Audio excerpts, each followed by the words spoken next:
Seorang siswi disabilitas pengidap tunagrahita di Kota Bau-Bau, Sulawesi Tenggara menjadi korban ruda paksa hingga 4 kali yang diduga dilakukan tetangganya sendiri. Kini korban hamil 6 bulan, sementara terduga pelaku belum ditahan lantaran polisi masih kekurangan bukti.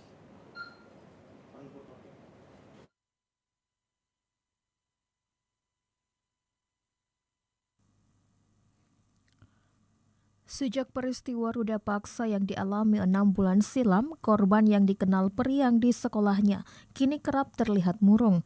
Perutnya kini semakin membesar, menunjukkan kondisi kandungan yang telah menginjak usia 6 bulan. Meski telah berusia 19 tahun, korban yang mengidap tunagrahita atau disabilitas intelektual ini masih bertingkah seperti anak usia balita. Sehingga untuk mengurangi rasa trauma bagi korban, pihak sekolah pun mengambil inisiatif memberikan pelajaran di rumah korban. Peristiwa ruda paksa yang dialami korban diperkirakan terjadi di bulan Juni 2024 lalu. Walau kesulitan berkomunikasi, namun korban masih dapat menceritakan peristiwa kelam yang dialami kepada gurunya. Peristiwa itu diduga terjadi saat korban hendak berangkat ke sekolah. Saat itu korban sedang menunggu mobil jemputan yang khusus disewa pihak sekolah untuk menjemput para siswa sekolah luar biasa atau SLB.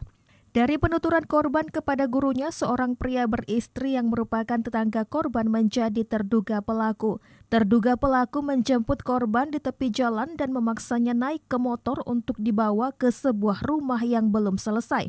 Disitulah korban dipaksa melayani nafsu bejat pelaku. Tindakan pemerkosaan ini terjadi hingga 4 kali dengan waktu yang berbeda, dan korban pun akhirnya hamil. Ibu korban mulai curiga melihat perubahan fisik korban dengan kondisi perut yang mulai membesar.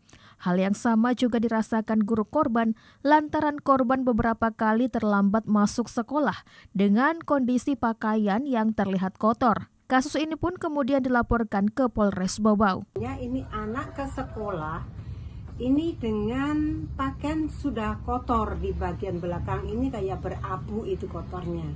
Karena memang saat itu anak mau ke sekolah, biasanya kan ke sekolah ini anak naiknya mobil. Karena kami sudah sediakan itu transportasi untuk ke sekolah itu mobil PT-PT yang kami usahakan untuk anak-anak semua tanpa dipungut biaya. Makanya itu saya heran kenapa ini anak tidak ada di mobil.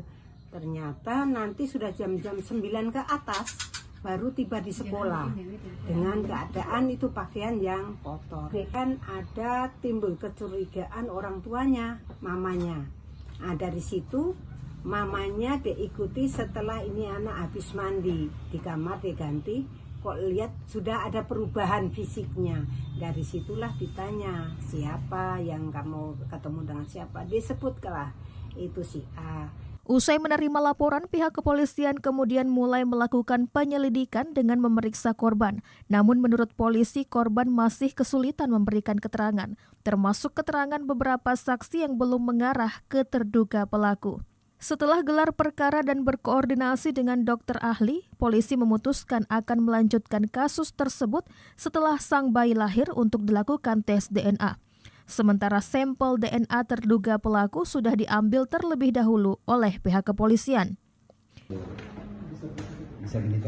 Ya, untuk perkembangannya kami masih menunggu untuk anak yang di kandungan itu lahir dahulu.